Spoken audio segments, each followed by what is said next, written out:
Hey folks, and welcome to the Phil Swallow podcast, recording on Saturday the 8th of July 2023. Hope you're doing well. Little bit of a delay this week, partly through scheduling and partly because I was feeling a bit rough, which I'll talk about as we go. I mean, it's not all going to be about me being a bit rough. I've gone back a bit because I thought sometimes I might be in your faces a bit too much. No one would like that. The other thing, I'm going to save toner and paper and not print. I normally kind of print my little notes that go into the sort of show notes for the show, but I've not done that this time. So, a few different things. This episode is called, number 152 is the number, but it's called The Joy of Researching because I can only describe as huge success this week. That goes back to something I filmed some time ago. And it was the subject of a talk that I gave yesterday. There were two subjects, but they were both connected. Anyway, let's start with some good news and different news. So my wife, Sue, is an actor. And one of the ads that she filmed was on TV this week. It was released. It's for a product called Revitive. And it was filmed with her and another actor and Sir Ian Botham. And they're great fun doing it. And yes, it's live. She says the second line, I think, where she's kind of rubbing her legs, and I'm not sure I can face the walk home or something like that. Sorry, Sue, and anyone else if I got the line wrong, even though I just played it. But yeah, so that was good. Good few lines. It's not like she's in an ad, but not really in the ad because she's just, in the distance or whatever. She's actually a key part of it, I think. So well done, Sue. And that's up there. It's on all the channels. They've been pushing it on.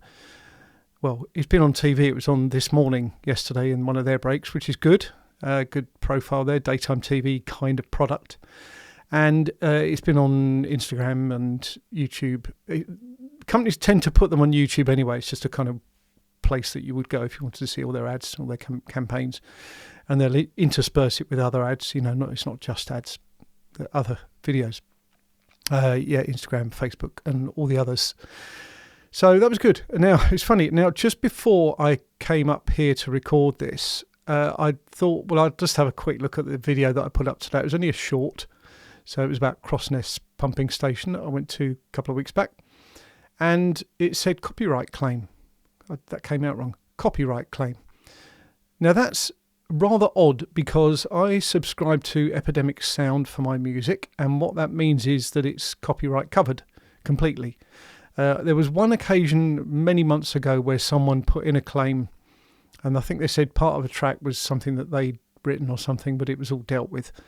And this said, no action by me, cleared by YouTube, but actually when I look on the little summary on the app, the YouTube Studio app on my phone, it just says copyright claim. Seems a bit weird, a bit unnerving in some ways, but I've done nothing wrong, Gov. That's where I got the track. I've not altered the track. It just is the background track for a 56 seconds of footage and some captions, and it was a really hot day and it was a great place to visit. So a little bit about Crossness pumping station. Hopefully they'll get some extra business from it, revenue, visitors, that kind of thing. What else we got? So another thing that happened about an hour or so ago, I had a message through about whether I wanted to be a guest on a radio show. Now, don't get too excited. I believe this is a local radio show, like a drive time show. I don't know too much about it. I'm going to do a bit more research, but it sounds like it might be a bit of fun. So subject to my research, I will hopefully be organising that. And I guess I can talk about what I do and talk about, my channel and all that good stuff. So it's nice when these things happen, nice when people reach out. So that's good. Yesterday, so I gave my talk to a group called Senior Moments. I love the name because often they say if someone of advancing years makes a little bit of a mistake, it's another senior moment kind of thing. And this is called Senior Moments, a group at Caterham Baptist Church, where Sue's sister and brother-in-law are heavily involved. And yes, I went along there to talk about, basically two stories that I've already done the videos on. One is Hamsey Green Airfield, Gardener's Airfield, Gardener's Aerodrome, Hamsey Green Aerodrome, all the terms are interchangeable. And the other one is Benjamin Beeson, So I did his life story, and that went down quite well. Sanderstead hero. They're basically sort of hero videos in many ways. Every story has a hero. That hero could be a thing or a person. Sorry, I didn't mute my phone. It just says light rain is expected at 15:41. There you go, live. So yes, it was a great talk. But leading up to that, there'd been something quite special. So I'd reached out and done digging in public domain stuff like Google to see if I could make contact with surviving members of the Gardner family, because the Gardners who owned Hamsey Green Aerodrome, they were the Yardley Cosmetic family. That was their family business until it was sold off in the late 60s. And I was able to track down Charles Gardner's grandson. And then the night before I did the talk, I spoke to Charles's son. And it was a great conversation. They were both great conversations to have. It filled in a few blanks that I had about the life story. And I feel that this is something that's just getting richer and richer with each kind of unveiling. One of the things that James, the grandson, had mentioned to me was that the brothers in later life did powerboat racing. It got quite big in the 60s. It was a fairly new sport then. And they ran and won on a couple of occasions. I think I get this right. It's basically the cows to Torquay race, but it's still run. I think it's run normally on August Bank Holiday weekend. And they had a boat called Surf Fury, so Surf URY, and it was very impressive. So I found initially some Pathé News clips with some little shots of the brothers, particularly when they're winning, they're going up and getting their prize and stuff. And then I went back, and there's a site on YouTube called Powerboat Archive. And on there, they've uploaded much longer stories, official films really, of the races that they won, and others where they weren't so successful. So I spent some time looking at those, and it's great to hear Jimmy. Jimmy seems to get most of the interviews and, putting some words across. So I thought that all I was ever going to get was just the story about the period around the time that the family owned the airfield at Hamsey Green in the 1930s. Jimmy was a very successful pilot in the war. Charles worked for the Air Ministry as an engineer, I believe. But now I've got a bit more information, and it's almost like thinking about how I might reframe a continuation of the story. I'll have to see. It's just something I'm very excited about the prospect of doing. And I'm hopeful of meeting Charles's son. He doesn't live too far away, so we'll see how that goes. The other thing I had was an inquiry following last week's talk. So that was the Croydon Waterworks.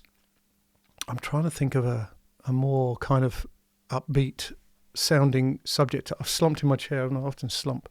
Croydon Waterworks. And someone else said they'd like to basically, for me to give a duplicate talk to a Rotary group. I've gone back to them, but they've not come back to me yet. So, but I'm up for it. I've got the completed set of slides, and I've updated that following some of the questions that came across last week. So we'll see. We will see. And apart from the fact that as that live weather bulletin came out, we've now got a change in weather, which is typical. Really, it's quite humid today, and I've got the ceiling fan whizzing around just probably out of camera.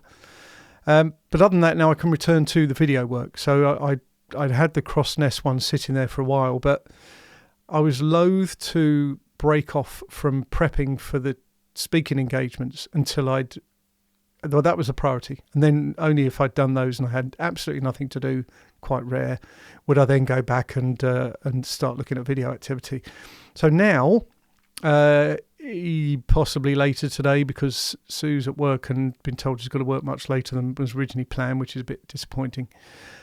So I'll either do a bit more this evening, or I'll do some more tomorrow, or whenever I get some time, just to get back into the momentum of the Tokyo video in particular. I want to get that out there, and then the others will follow. Also want to do some more local ones, so I can kind of flip-flop a bit, intersperse them.